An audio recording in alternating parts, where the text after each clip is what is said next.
Hello friends, welcome back to our YouTube channel GK with मी।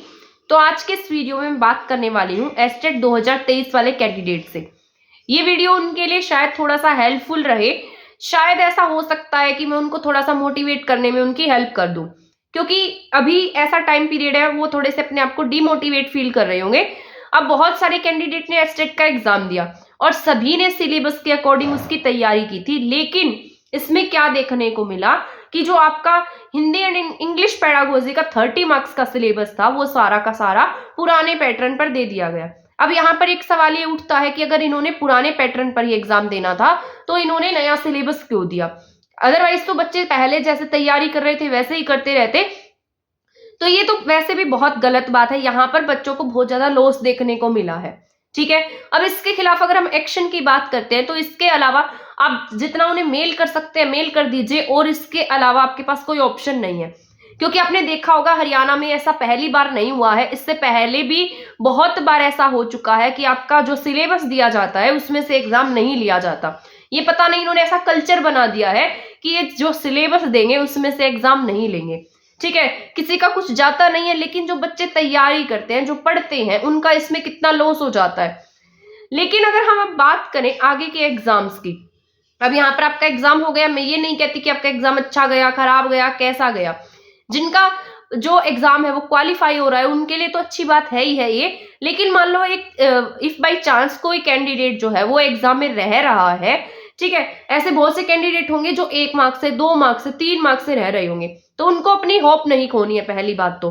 क्योंकि कई बार देखने को मिला है, पिछली बार मैंने खुद नोट किया था ये, कि जिनके 88 मार्क्स थे 89 मार्क्स थे उनके 2-2 3-3 मार्क्स इंक्रीज करके दिए थे। पिछली बार आपको एग्जाम में ग्रेस मार्क्स मिल गई थी, तो वहां पर उन्हें जो ग्रेस मार्क्स मिली थी उससे उनका एग्जाम जो है वो क्लियर हो गया था। तो 2 या 3 मार्क्स का जो पिछली बार ग्रेस मिला उससे सबको हेल्प मिली थी। तो अब की बार भी ऐसा हो सकता है कि आपको शायद 2 मार्क्स 3 मार्क्स या 4 मार्क्स तक की ग्रेस देखने को मिल जाए। इससे ज्यादा की उम्मीद आप नहीं करेंगे, क्योंकि इतनी ज्यादा ग्रेस मार्क्स एस्टेट में नहीं मिलती है। ज्यादा से ज्यादा आपको 3 मार्क्स की ग्रेस मिल जाएगी यहाँ पर, और वो लेवल के अकॉर्डिंग ही मिलती है। ठीक है, लेकिन अगर हम बात करते हैं, अब यहाँ पर आपका एस्टेट हो गया, अब इसके बारे में बहुत ज्यादा सोचेंगे तो आप खुद ही उसमें टेंशन में रहेंगे। आप आगे किसी अदर एग्जाम की प्रिपरेशन नहीं कर पाएंगे। क्योंकि आप अगर आप मान लो आप गवर्नमेंट जॉब की प्रिपरेशन की साइड में आ रहे हैं तो आपको ये सोच कर आना है कि चाहे कुछ हो जाए हमें अपने एग्जाम्स जो है वो क्रैक करते जाने हैं। ये नहीं है कि एस्टेट ही क्रैक करना है, आगे किसी अदर टीचिंग एग्जाम की तैयारी नहीं करनी है। तो ऐसा तो सोचना ही नहीं है। अगर मान लो आप इस लाइन में आ रहे हैं तो कुछ ना कुछ सोच कर ही आए होंगे। अगर आप गवर्नमेंट जॉब की लाइन में आते हैं तो अपने 1-2 साल जो है वो अच्छे से ऐसे अपने माइंड को सेट करके आए कि यहाँ पर हमें इतना टाइम मिले ही लगेगा। तो मान लो एस्टेट तो यहाँ पर कंडक्ट हो गया। अब एस्टेट के बाद आपके पास और अदर ऑप्शंस क्या है, आप कैसे एग्जाम्स की तैयारी कर सकते हैं।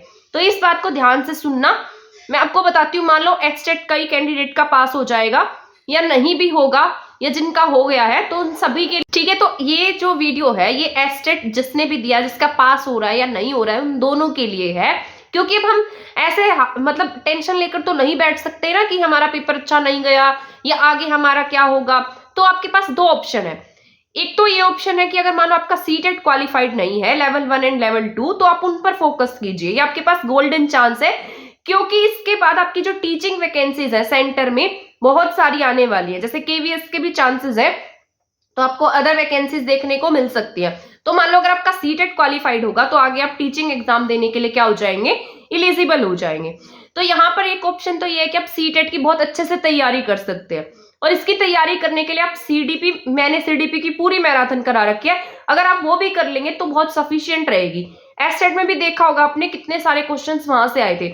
ईवीएस मैंने सारी करा रखी है, ईवीएस पेडागोजी करा रखी है। आगे आने वाले टाइम में दोबारा से मैं सीडीपी की सीरीज स्टार्ट करूंगी, और इसके साथ साथ साइंस पेडागोजी, साइंस एनसीईआरटी में करा रही हूँ, वही क्लासेस देख लेना, यूजफुल रहेंगी।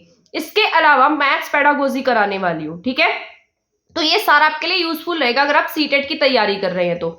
इसके अलावा एक ऑप्शन और हो सकता है, जिनका सीटेट क्वालिफाइड है और जो आगे टीचिंग एग्जाम्स की प्रिपरेशन करना चाहते हैं, तो मैं कल से टीचिंग एप्टीट्यूड की क्लासेस स्टार्ट कर रही हूँ।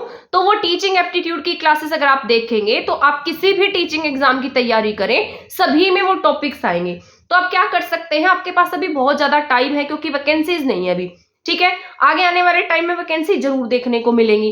तो अगर आप क्या करते हैं, डेली वो क्लास देख लेते हैं, उसके साथ साथ अपने खुद के नोट्स बनाते जाते हैं, तो आपके लिए बहुत यूजफुल रहेगा। जब एग्जाम आएगा तो आपको बहुत ज्यादा टेंशन नहीं होगी, आपका 15 to 30 मार्क्स का सिलेबस जो है वो कवर होगा। तो जब एग्जाम आएगा तब आप उनको अपने जो नोट्स बनाए गए होंगे उनको पढ़ लेना और साथ साथ टेस्ट सीरीज देना। आप टीचिंग एप्टीट्यूड में इतने अच्छे हो जाएंगे कि आपको बिल्कुल टेंशन ही नहीं रहेगी।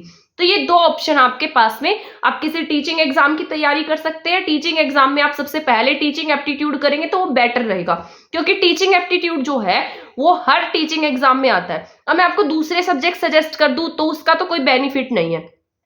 हाँ, एक काम कर सकते हैं आप, टीचिंग एप्टीट्यूड के साथ साथ आप अपने सब्जेक्ट को स्ट्रॉन्ग कर सकते हैं अगर आपको टीचिंग लाइन में जाना है तो ये आपके लिए बेस्ट ऑप्शन रहने वाला। आपको इसमें कोई भी डीमोटिवेट होने की नीड नहीं है। आप ये मत सोचिए कि आपकी यहाँ पर लाइफ खत्म हो जाती है। आपको आगे और भी बहुत सारे चांस मिलने वाले हैं। आप सीटेट की तैयारी करें, किसी टीचिंग एग्जाम की तैयारी करें, जब कोई भी वैकेंसी आए तो अपने आप को इतना प्रिपेयर रखें कि कोई भी वैकेंसी आए और हमारा उसमें नंबर आ जाए। तो यहाँ डीमोटिवेट होने की नीड नहीं है। हर इंसान की लाइफ में ऐसे फेज आते हैं, हर इंसान जो है वो फेलियर को फेस करता है। मैंने अपनी ही लाइफ में ना जाने कितनी फेलियर को फेस किया है, एंड देन उसके बाद में अब मेरे सभी एग्जाम्स जो है वो क्रैक होने लगे हैं। तो अगर मान लो मेरी लाइफ में कुछ ऐसा आता है, तो मान लो मेरी कोई कभी कहीं जॉब लग जाती है, ठीक है, तो मैं आपको पूरा का पूरा स्टार्टिंग से लेकर एंड तक की सारी स्टोरी बताऊंगी, क्योंकि अगर अभी बताती हूँ तो उसका कोई फायदा नहीं है। ठीक है, तो हर इंसान जो है वो एक फेलियर को फेस करता है। जब हमें एक्सपीरियंस होने लगता है, जब हमें पता लगने लगता है कि हमें कैसे एग्जाम अटेम्प्ट करना है, यहाँ पर आपकी भी कोई गलती नहीं है, क्योंकि यहाँ पर सिलेबस चेंज हुआ और वो 30 मार्क्स का सिलेबस था, कोई 2-3 नंबर की बात नहीं थी। अब मान लो जिन कैंडिडेट ने ग्रामर को नहीं पढ़ा, जिन्होंने पेडागोजी को अच्छे से पढ़ा, अब उन्हें यहाँ पर लॉस हुआ। बट मान लो यहाँ पर इसको लॉस नहीं मानकर चले, आप मान लो आपका सीटेट क्वालिफाइड नहीं तो अब वो आपके सीटेट में काम आ जाएगा। कर चले कि आपका यहाँ से कितना अच्छा बेस तैयार हो गया। अब ये आपकी गलती तो मैं बिल्कुल भी नहीं मानूंगी, ये तो बोर्ड की गलती है जिन्होंने जो सिलेबस है वो आपके अकॉर्डिंग नहीं दिया। ठीक है, बट डिमोटिवेट मत होइए, मोटिवेट रहिए, अपने एग्जाम की तैयारी करें बिना टेंशन के, तो आपको आगे आने वाले टाइम में जरूर सक्सेस मिलेगी। तब तक चैनल के साथ बने रहें। थैंक यू, धन्यवाद।